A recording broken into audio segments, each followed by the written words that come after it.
안녕하세요 여러분, 유기학 강사 안정민입니다. 오늘은 제13강 벤젠과 방향족성에 대해서 공부를 해볼 텐데요. 우리가 기존에 다뤘던 다른 작용기와 또 다른 새로운 작용기가 나왔죠. 벤젠이라는 화합물하고 그리고 방향족성 화합물이라는 용어가 새롭게 나왔으니까 이 용어가 무엇을 뜻하는지 잘 파악을 하는 것을 이번 강의 목표로 하도록 하겠습니다. 일단 첫 번째 시간에는 벤젠이 포함된 방향족성 화합물이라는 그룹이 어떤 특징을 가지고 있는지 알아보고 이러한 벤젠 유도체 화합물들을 명명해 본 후에 결합과 구조를 설명해 보도록 하겠습니다. 그럼 먼저 방향족 화합물을 소개하도록 하겠습니다. 방향족 화합물이라는 것은 영어로 했을 때 아로마틱 컴파운드라고 얘기를 할 수 있는데요. 일단 제일 처음에 사람들이 이 화합물에 구별을 하기 위해서 방향족이라는 특별한 이름으로 이 화합물들을 구별지어서 명명을 할 때는 대부분의 화합물들이 좋은 향기를 내는 물질들이 많았다고 해요. 그래서 아로마라고 하죠. 아로마틱 냄새를 내는 좋은 냄새를 나타내는 방향족이라고 명명을 했었는데 최근에는 그 명명법이 확장이 되어서 좋은 향기를 낼 뿐만 아니라 다른 특성을 추가해서 다 가지고 있는 경우에 방향족 화합물이다라고 카테고리해서 넣을 수가 있고요. 특히 그 중에 우리가 이번 시간에 배울 내용은 방향족 화합물 중에서도 탄화수소, 주로 탄소와 수소로 구성되어 있는 물질들에 대해서 먼저 얘기를 할 거고요. 여기서 방향족 화합물들의 특성을 규정한 후에 다른 원자, 헤테로 원자가 포함되어 있는 방향족에 대해서 조금씩 영역을 확대해서 설명을 하도록 할 겁니다.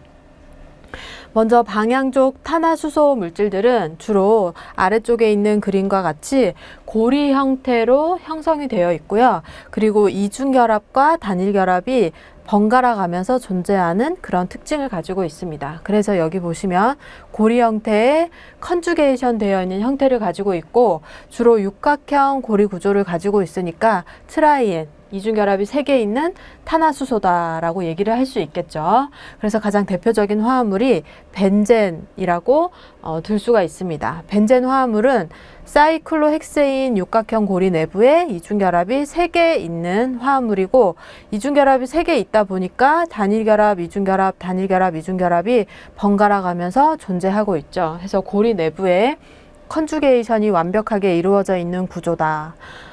그렇게 생각을 하시면 되겠고 그것과 유사하게 주변에 존재하고 있는 수소가 다른 원자, 메틸 그룹이나 산소, 질소 등으로 치환이 될 수가 있는데 그런 계통 화합물 모두가 방향족에 포함이 되고 특히 그 중에 메틸 그룹이 치환된 화합물을 톨루엔이라고 합니다. 그리고 이렇게 고리가 하나만 있는 물질도 있지만 고리 2개가 컨주게이션 되어 있는 형태로 붙어 있는 화합물도 있고 이렇게 육각형 2개가 연속해서 붙어 있는 화합물을 특히 나프탈렌이라고 명명해서 방향족 화합물의 구조를 가지고 있다라고 생각을 하시면 되겠습니다. 대부분의 방향족 화합물은 고리를 하나 가지고 있는 물질도 많지만 이렇게 여러 개, 벤젠의 형태가 여러 개 반복된 것과 같은 형태가 있는 경우 모두 방향족 화합물에 들어가는 물질이라고 생각을 하시면 되겠고요. 그리고 이러한 화합물을 통틀어서 어떤 우리가 탄소 단일결합 화합물을 알케인이라고 하고 이중결합 화합물을 알켄 그리고 3중결합 화합물을 알카인이라고 했던 것처럼 이런 방향족 화합물들은 아렌이라는 이름으로 통칭해서 부르기도 하니까 참고해 두시고 그래서 우리가 아렌 화합물에 대한 어떤 약자로 이 부분을 나타낼 때는 아렌의 앞에 2글자를 따서 이런 식으로 나타내기도 한다. 이렇게 알아두시면 되겠습니다. 우리가 알케인 같은 화합물은 알킬 그룹 이런 식으로 해서 앞에 약자로 붙여줄 때 알킬이다 이런 식으로 사용하잖아요. 그것과 마찬가지로 아렌 그룹도 앞에 2글자를 따서 아렌이다 이런 식으로 명명이나 어떤 치환기 형태로 나타낼 때 사용을 하기도 하니까 아렌이라고 하면 방향족 탄화수소를 얘기하는구나 라고 생각을 하시면 되겠고 그리고 이 화합물들은 컨주게이션 되어 있는 형태를 가지고 있기 때문에 굉장히 안정성을 가지고 있는데, 우리가 저번 시간에 12강에서 컨주게이션 화합물에 대해서 얘기를 했었죠. 그때 이중결합과 단일결합이 컨주게이션 되어 있으면 그 구조가 굉장히 안정해진다라고 했는데, 이 벤젠 계통의 방향족 화합물은 고리 내부에 완벽하게 컨주게이션이 되어 있다 보니까 일반적인 컨주게이션 화합물보다 훨씬 더 안정하기 때문에 우리가 이것을 특별한 안정성이다라고 얘기를 하게 됩니다. 그래서 방향족 화합물들은 고리 내부 컨주게이션 구조를 가지고 있고, 그것 때문에 굉장히 안정해서 특별한 안정성을 가지고 있다라고 기억을 해두시면 되겠습니다. 그러면 이 안정성이 무엇을 의미하는지 조금 더 이어서 얘기를 할 거고, 그 다음에 이제 이런 계통의 화합물들의 명명과 그리고 결합과 구조의 특성에 대해서 이번 시간에 자세히 다뤄보도록 할 겁니다. 자, 그럼 다음으로 넘어가서 간단하게 우리가 지금까지 다양한 탄화수소에 대해서 공부를 했는데요. 탄화수소라는 것은 탄소와 수소로만 이루어진 분자를 탄화수소라고 하죠. 탄화수소의 마지막 아로마틱 화합물을 배웠기 때문에 지금 이제 탄화수소의 구별에 대해서 정리를 하고 넘어갈 텐데, 우리가 지금까지 다뤘던 물질들은 알리파틱이라고 해서 지방족이라는 이름으로 방향족과 대비되어서 사용이 되고 있었고요. 그 속에 탄소 단위결합으로만 연결된 알케인이 있었고요. 그리고 탄소 이중결합이 존재하는 알켄, 그리고 탄소 삼중결합이 존재하는 알카인이 존재하죠. 이것과 대비해서 전혀 다른 특성을 가지는 화합물이 있는데, 그 탄화수소들을 방향족이다라고 이름을 지어 붙여서 그 안에 있는 물질이 RN 계통의 물질이다, 이렇게 구별을 하고 있는 것이에요. 그래서 오늘은 우리가 이제 RN에 대해서 공부를 하게 될 것이죠. 아까 처음에 얘기했던 것처럼 방향족 화합물들은 지방족과 구별이 되어서 지금 나누어져 있다는 것은 뭔가 다른 특성을 가지고 있다는 뜻이잖아요. 그 다른 특성 중에 가장 큰 것이 냄새가 나는 것도 중요하지만, 이제 일반적인 지방족 화합물 대비해서 방향족 화합물들은 특별한 안정성을 가지고 있다는 것이 가장 큰 특징이다라고 기억을 해두시면 되겠고, 그리고 그것 이외에 방향족성을 결정하는 다른 요인들에 대해서는 제가 이제 이번 시간에 마무리할 때쯤 해서 자세하게 얘기를 해드릴 거예요. 다음 시간에도 얘기가 나올 테니까 그때 이제 다양한 방향족 화합물을 소개할 때 이러한 특징이 정확하게 들어맞는지 그런 것들을 여러분들이 확인을 해보시면 될 것 같고요. 우리가 이제 방향족 화합물은 지방족 화합물과 다른 어떤 특징이 있기 때문에 거기서 구별되어서 나타나 있다고 기억을 해두시면 되겠고, 그것에 대해서 이제 하나씩 차근차근 알아가 보도록 하겠습니다. 그럼 명명을 좀 해볼까요? 벤젠 유도체의 명명으로 넘어가 보도록 하겠습니다.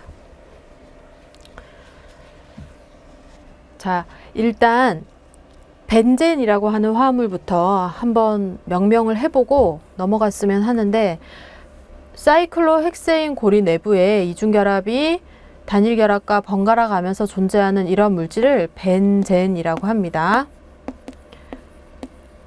사실 IUPAC 명명법을 따라서 이 화합물을 명명하려면 어떻게 명명해야 되죠? 벤젠이라는 이름으로 쓰면 안 되고요. 사이클로헥세인인데 고리 내부에 이중결합이 여러 개 있으니까 1, 2, 3, 4, 5, 6 이렇게 숫자를 붙이고 이중결합이 있는 위치인 1, 3, 5번 위치에 이중결합이 3개 있는 그런 물질이니까 사이클로 헥사 트라이엔 이라고 명명을 하는 게 맞죠. IUPAC 명명법에 따르면 다음과 같이 명명을 해야 하는데, 문제는 이 IUPAC 협정을 맺기 전에 사람들이 이미 이렇게 육각형 고리 내부에 이중결합이 존재하는 물질을 벤젠이라고 부르자라고 선포를 했고 이미 널리 모든 사람이 벤젠으로 부르고 있었던 거예요. 그래서 굳이 이런 아이유팩 명명을 쓰기보다는 이렇게 관용적으로 사람들이 많이 쓰는 이름을 가지고 있는 화합물들은 대부분 관용명을 인정해 주기로 아이유팩에서도 결정을 해준 거예요. 그래서 이런 육각형 고리 내부에 이중결합이 3개 있는 물질은 이렇게 긴 이름으로 쓰기보다는 그냥 벤젠이라고 부르자라고 협의가 된 거죠. 그래서 이렇게 특히 방향족 화합물들 같은 경우에는 벤젠을 시작으로 해서 다양한 물질들을 관용명으로 부르는 경우가 많아서 관용명은 조금 기억을 해줘야겠죠. 그래서 벤젠 유도체의 명명에서는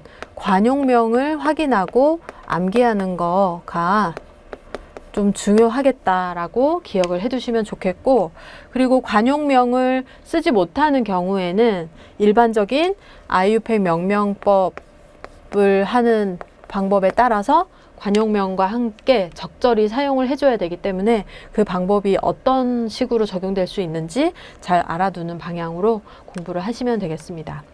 그러면 먼저 벤젠 고리에 기본적으로는 수소들이 다 하나씩 치환이 되어 있는데요. 거기에 수소 이외에 다른 치환기가 있을 때, 치환기가 하나 있을 때 벤젠은 치환기를 그냥 접두사로 나타내서 명명을 하시면 됩니다. 그러니까 여기서는 관용명으로 사용할 만한 이름이 없을 때를 말하는 것이고요. 대표적인 것이 이렇게 할로젠이 치환된 경우 관용명을 사용할 수 없기 때문에 플로라이드가 치환된 플로로벤젠 이런 식으로 명명을 해주면 되겠죠. 고리 화합물이니까 1번 위치에 있다는 건 표현을 해주지 않아도 되고요. 플로라이드가 치환되어 있다. 플로로벤젠 이렇게 명명을 해주면 되겠죠. 그리고 클로라이드가 붙어 있을 때도 클로로벤젠 이렇게 브로모벤젠 이렇게 명명을 해주면 되고, 그리고 NO2라는 나이트로 그룹인데요. 나이트로 그룹은 지방족에서는 잘 나타나지 않았지만 벤젠 고리에 치환되어 있는 형태가 굉장히 많고 안정하기 때문에 앞으로 자주 나오게 될 겁니다. 그래서 이런 NO2라는 치환기가 있을 때는 얘의 이름을 나이트로 그룹이다 라고 기억을 해두시면 되겠고, 이러한 치환기가 있을 때도 관용명은 없거든요. 그래서 나이트로 벤젠 이렇게 명명을 해주시면 되겠습니다. 그러면 조금 더 다른 예를 통해서 이런 치환기를 접두사로 나타내는 거 말고 관용명에 대해서 조금 더 자세히 알아보도록 하겠습니다. 넘어갈게요.